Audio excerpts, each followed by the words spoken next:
ಯಾಕೆ ಮತ್ತೆ ಆರೋಪಗಳು? ಈಗ ಸೋಮಣ್ಣವರು ಸೋಲಿಸಿದ್ದು ಇವರನ್ನೇನೆ, ಸಿ ಟಿ ರವಿ ಅವ್ರನ್ನ ಸೋಲಿಸಿದ್ದು ಇವರನ್ನೇನೆ, ಪ್ರತಾಪ್ ಸಿಂಹ ಅವರಿಗೆ ಟಿಕೆಟ್ ತಪ್ಪಿಸಿದ್ದು ಕೂಡ ಯಡಿಯೂರಪ್ಪನವರು, ವಿಜೇಂದ್ರ ಅವರೇ. ಯಾಕೆ ಇಂಥ ಆರೋಪಗಳು? ಯಡಿಯೂರಪ್ಪನವರು ತಮ್ಮ ರಾಜಕೀಯದ ಜೀವನದಲ್ಲಿ ಒಬ್ಬರನ್ನ ಗೆಲ್ಸಿರ್ತಕ್ಕಂಥ ನೂರಾರು ಉದಾಹರಣೆ ಹೊರತು ಇದೇ ಹೊರತು ಯಾರನ್ನ ಸೋಲಿಸಿರ್ತಕ್ಕಂಥ ಉದಾಹರಣೆ ಒಂದೂ ಕೂಡ ಸಿಗೋದಿಲ್ಲ. ಮೊದಲನೇದು, ಯಡಿಯೂರಪ್ಪನವರ 30-40 ವರ್ಷದ ಸುದೀರ್ಘ ರಾಜಕೀಯ ಜೀವನದಲ್ಲಿ ನಾಯಕರನ್ನು ಹುಟ್ಟಾಕಿದ್ದಾರೆ ಹೊರತು ಯಾರನ್ನೊಬ್ಬ ನಾಯಕರನ್ನು ಕುತಂತ್ರ ಮಾಡಿ ಮುಗಿಸಿರ್ತಕ್ಕಂಥ ಒಂದೇ ಒಂದು ಉದಾಹರಣೆ ಅವರ ಒಂದು ರಾಜಕೀಯ ಜೀವನದಲ್ಲಿ ಸಿಗೋದಕ್ಕೆ ಸಾಧ್ಯ ಇಲ್ಲ. ನಾನು ಕೂಡ ಯಡಿಯೂರಪ್ಪನವ್ರ ಮಗನೇ. ಕೇಂದ್ರದ ವರಿಷ್ಠರು ನನಗೆ ಆಶೀರ್ವಾದ ಮಾಡಿದಾಗ ಪ್ರತಿಯೊಬ್ಬರನ್ನು ಕೂಡ ಜೋಡಿಸ್ಕೊಂಡು ಹೋಗಿ ಪಕ್ಷವನ್ನು ಸಂಘಟನೆ ಮಾಡಬೇಕಾಗಿರ್ತಕ್ಕಂಥ ನನ್ನ ಕರ್ತವ್ಯನೇ ಹೊರತು ಈಗ ಅಂಬೆಗಾಲಿಡ್ತಕ್ಕಂಥ ಸಂದರ್ಭದಲ್ಲಿ ಇನ್ಯಾರ್ದೋ ರಾಜಕಾರಣ ಮುಗಿಸ್ತಕ್ಕಂಥ ಒಂದು ದುರ್ಬುದ್ಧಿ ನನಗಂತೂ ಭಗವಂತ ನನಗೆ ಕೊಟ್ಟಿಲ್ಲ. ಅದರ ಅವಶ್ಯಕತೆಯೂ ಕೂಡ ನನಗಿಲ್ಲ. ಈಗ ಕೆಲವೊಂದು ಕ್ಷೇತ್ರಗಳಲ್ಲಿ ಗೊಂದಲಗಳಿದ್ದಿದೆ. ದಾವಣಗೆರೆಯಲ್ಲಿ ಒಂದು ಹಣೆ ಬರಹ, ನೀವು ಬೆಳಗಾವಿಯಲ್ಲಿ, ಚಿಕ್ಕೋಡಿನಲ್ಲಿ ಒಂದು ಥರದ ಕತೆ, ಚಿತ್ರದುರ್ಗದಲ್ಲಿ ಒಂದು ಥರದ ಕತೆಗಳು. ಸೊ ಈ ರೀತಿ ಬೇರೆ ಬೇರೆ ಕಡೆ ಬೇರೆ ಬೇರೆ ರೀತಿಯ ಗೊಂದಲಗಳಿದೆ. ಹೆಂಗೆ ಸರಿ ಮಾಡ್ತಾ ಇದ್ದೀರಿ? ಗೊಂದಲಗಳು ಇದ್ದರೆ ನಮಗೂ ಕೆಲಸ ಮಾಡೋದಕ್ಕೆ ಒಂಥರ ಖುಷಿ ಇರ್ತದೆ. ಇಲ್ಲದ್ರೆ ಏನು ಕೆಲಸ ಮಾಡ್ತೀವಿ ಚುನಾವಣೆಯಲ್ಲಿ? ಗೊಂದಲ ಇರಬೇಕು, ಗೊಂದಲನ ಬಗೆಹರಿಸಬೇಕು. ಅದ್ರ ನಡುವೆನೂ ಕೂಡ ಚುನಾವಣೆನ ದೊಡ್ಡ ಅಂತರದ ಗೆಲ್ಲಬೇಕು, ಈ ಗುರಿ ಇಟ್ಕೊಂಡು ನಾವು ಹೊರಟಿದ್ದೇವೆ. ಏನೇ ಗೊಂದಲಗಳಿದ್ರೂ ಸಹ ಎಲ್ಲವನ್ನು ಕೂಡ ಸರಿ ಮಾಡಿಕೊಂಡು ತೂಗಿಸ್ಕೊಂಡು ಹೋಗ್ತಕ್ಕಂಥ ಶಕ್ತಿ ನನ್ನಲ್ಲೂ ಇದೆ, ನಮ್ಮ ಪಕ್ಷದ ಮುಖಂಡರಲ್ಲೂ ಕೂಡ ಇದೆ. ಅದನ್ನು ಯಶಸ್ವಿಯಾಗಿ ನಾವು ನಿರ್ವಹಿಸ್ತೇವೆ, ಚುನಾವಣೆಯಲ್ಲಿ ಗೆಲ್ತೇವೆ.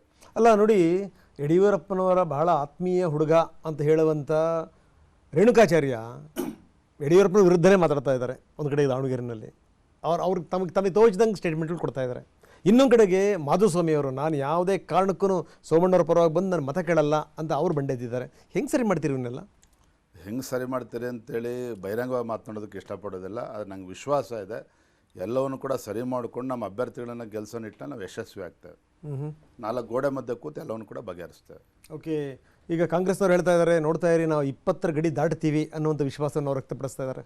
ಏನು ಮಾತಾಡ್ತೀರಿ ರಂಗನಾಥ್ಜಿ? ಸ್ವತಃ ಮುಖ್ಯಮಂತ್ರಿಗಳೇ ಪಾಪ ಮೈಸೂರಿನಲ್ಲಿ 3 ದಿನ 6 ದಿನ ಬೀಡ್ಬಿಟ್ಟಿದ್ರು. ಮೈಸೂರಿನಲ್ಲಿ ಏನು ಹೇಳಿಕೆ ಕೊಟ್ಟಿದ್ದಾರೆ ಮುಖ್ಯಮಂತ್ರಿಗಳು? ವರ್ಣಾದಲ್ಲಿ ಕನಿಷ್ಠ 60,000 ಲೀಡ್ ಕೊಡದೇ ಇದ್ದರೆ ನನಗೆ ಅಪಮಾನ ಆಗ್ತದೆ, ನಾನು ಮುಂದುವರೆಯೋದಕ್ಕೆ ಕಷ್ಟ ಆಗ್ತದೆ.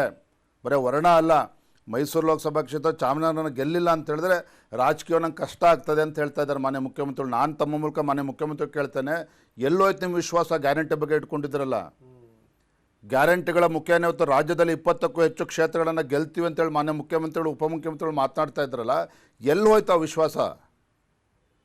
ಎಲ್ಲೋಗಿದೆ ಅವ್ರ ವಿಶ್ವಾಸ?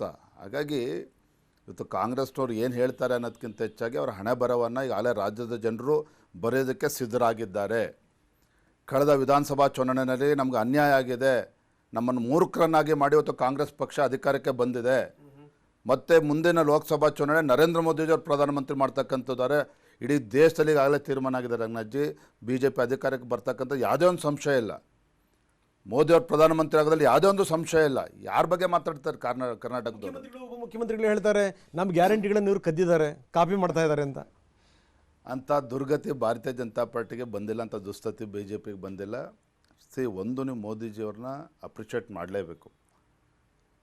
ನರೇಂದ್ರ ಮೋದಿಜಿಯವರು ಸಹಜ ಒಬ್ಬ ಹಣಕಾಸಿನ ಸಚಿವರು ಅಥವಾ ಪ್ರಧಾನಮಂತ್ರಿಗಳು ಇರ್ತಕ್ಕಂಥವ್ರು ಲೋಕಸಭಾ ಚುನಾವಣೆ ಬಂದರೆ ಭಾಳ ಒಳ್ಳೆ ಬಜೆಟನ್ನು ಮಂಡನೆ ಮಾಡ್ತಾರೆ. ಸಹಜವಾಗಿ ರಾಜ್ಯ ಸರ್ಕಾರದಲ್ಲಿ ಅದೇ ಆಗ್ತಕ್ಕಂಥದ್ದು.